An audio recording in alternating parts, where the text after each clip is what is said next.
My talk for today is entitled Moving Beyond Our Story. So, what is your story? What are you frequently telling yourself? What comes to mind? Memories of the past, rehashed again and again? Maybe something like, I had a difficult childhood, I'm not good enough, not smart enough, I don't matter, etc., etc. Or are they inspired and inspiring visions of the future? Good question to ask ourselves every now and then, because it's quite easy to slip and to move into negativity and tell us stories which are not really true or only half true. Let me begin with two quotes. The first one is by Anthony Ray Hinton from the book The Sun Does Shine. Hinton was on death row for 28 years for a crime he didn't commit. He was eventually released as he was found innocent.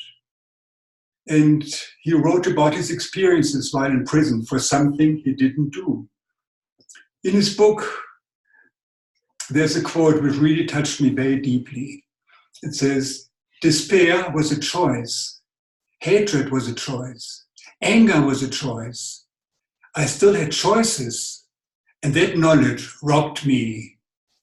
I could choose to give up or to hang on. Hope was a choice. Faith was a choice. And more than anything else, life was a choice. Compassion was a choice. End of quote. Just note that choice is a very important part in our Science of Mind teachings. And my second quote is from our founder, Ernest Holmes. He made the following statement in one of his famous Beverly Hill lectures. He said, your own choice has decided you. Your own choice has decided you. Now, when I first read this statement, I must admit that I found it rather difficult to understand. And I asked myself, how have my life events, my circumstances in life been the result of my choices? Did I have any inputs into those things? I was born during the Second World War in Hitler Germany. I can't remember that I chose the location and the time. I can't recall that I chose my nationality, my gender, my sexual orientation, my religious Protestant upbringing. But also notice that these questions didn't really get me anywhere. So my new question is, what choices do I have right here, right now? In the quote which I gave you by Anthony Ray Hinton, he wrote about the availability of choices. For instance, despair was a choice, anger was a choice, hate was a choice. Quite some tough choices, which are not really encouraged or suggested to be chosen. To choose not to hate, not to despair, those are not easy decisions under those circumstances. They're deep confrontations, struggling within the depth of our being. Somehow we all seem to have these feelings, but it doesn't mean that we are failures in our lives. When we do feel anger or despair or sadness, we are not failing, we are not spiritually weak. Let's acknowledge that these feelings are part of our human journey. So let's be gentle with ourselves and allow these experiences to flow through us. And let's learn from them. Let's notice them and let us also ask, right here and right now, what are my options? What else is available? How about people like Viktor Frankl, the survivor of the Holocaust? There's a quote by him where he said, when we are no longer able to change a situation, we are challenged to change ourselves. End of quote. And Nelson Mandela, the survivor of apartheid in South Africa, a famous quote by him, no one is born hating one another person because of the color of his skin or his background or his religion.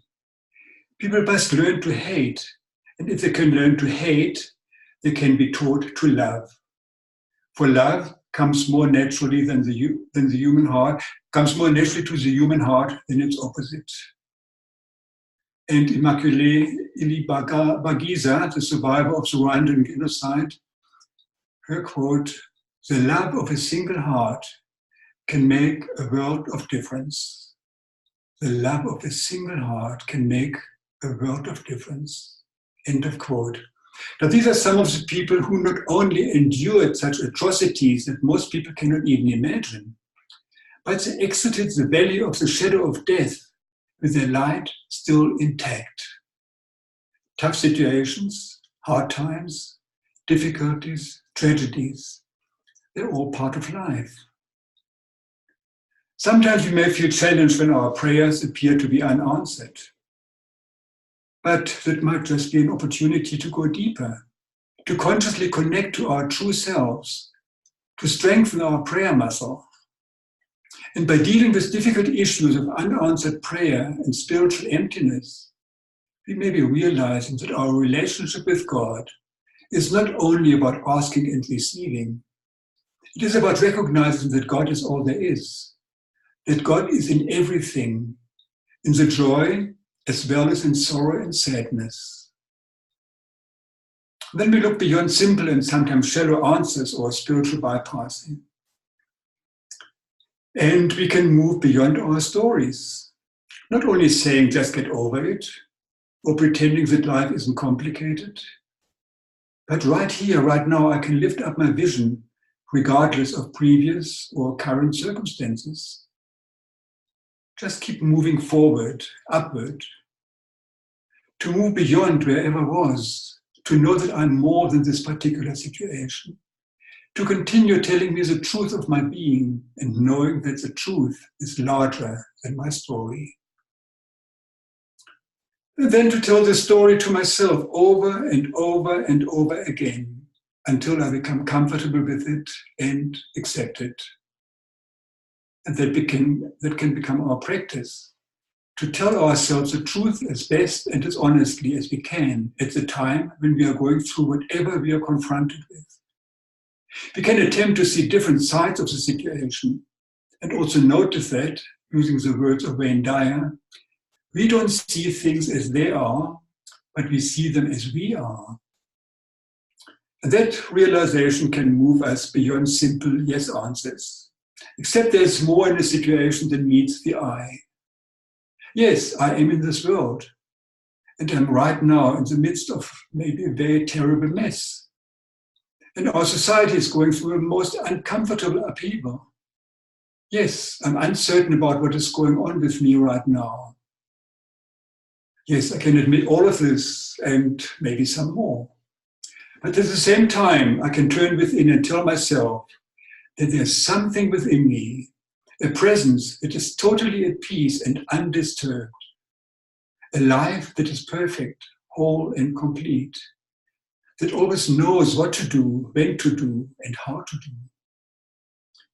And when I meet the world from that angle, then I feel centered again, having moved beyond my story. Everything I need to know about what lies before me is available to me, to the divine mind within me. Now let me give you some suggestions for choosing something to specialize in or to focus on, something to move you beyond your story or stories. Reverend Edward Viljoen made the following 4 suggestions, which I like very much, and I would like to share them. The first one, he said, is specialize in your own loving, caring, forgiving, true, kind-hearted self. Let me read that again. Specialize in your own loving, caring, forgiving, true, kind-hearted self. Never mind what society says about human nature. Society's opinions are getting worse and worse. Just take a break for a while. You can, because society will be right there when you come back. And when you do come back, you will have such a bright light to lift up society with your light.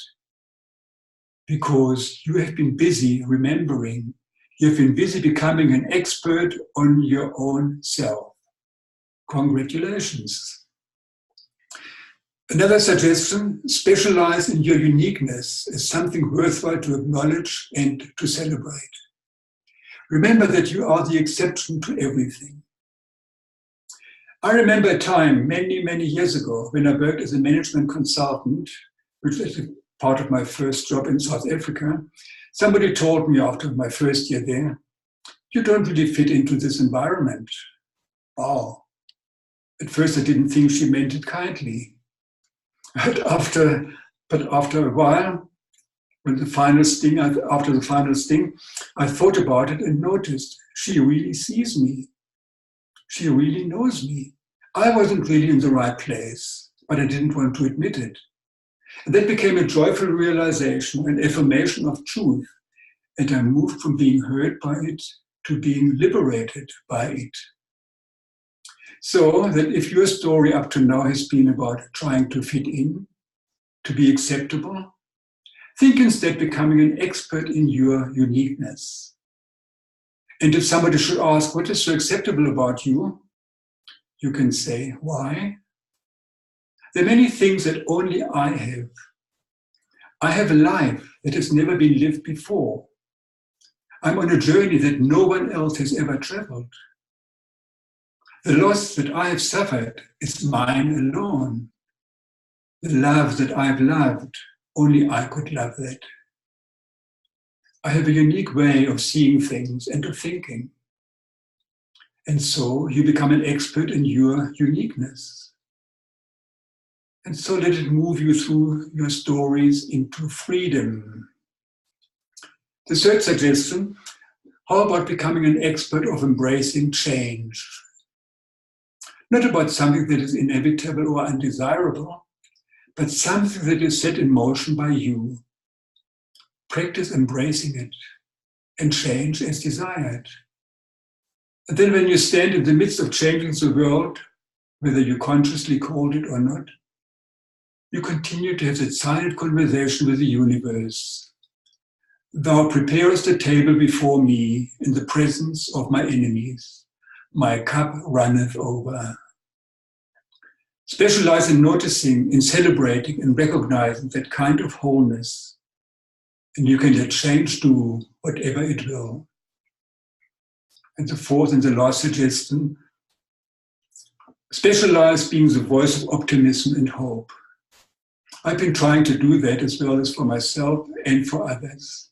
It is very interesting. It can have the effect of quieting down the effect of a raging storm. Just try it. Try it by becoming an expert in it, by dropping the voice of combat, by dropping the need to rearrange other people's way of thinking, by dropping the need to make other people fit in, because after all, they are as unique as you are. And instead, specialize in the voice of hope for yourself and for others. Be reasonable and authentic with yourself, and then speak it. Say to yourself, there's something within me that understands all things, something that knows and knows that it knows, something that is untouched by change or the chaos in the world. I am here to express wholeness. I am here to exercise choice. I am here to bring hope and to prove peace. I am here to love. I'm here to show kindness. I'm here to connect, to share and to care. And I am the only one in all of creation who can do what is mine to do. The only one. And let me end with an affirmation. I create the story of my life with every thought I think and every word I speak. Today and every day, I choose to be mindful, vigilant, and purposeful of the power that I have access to. I understand that there is a power for good in the universe, and I am using it. And so it is. Thank you very much.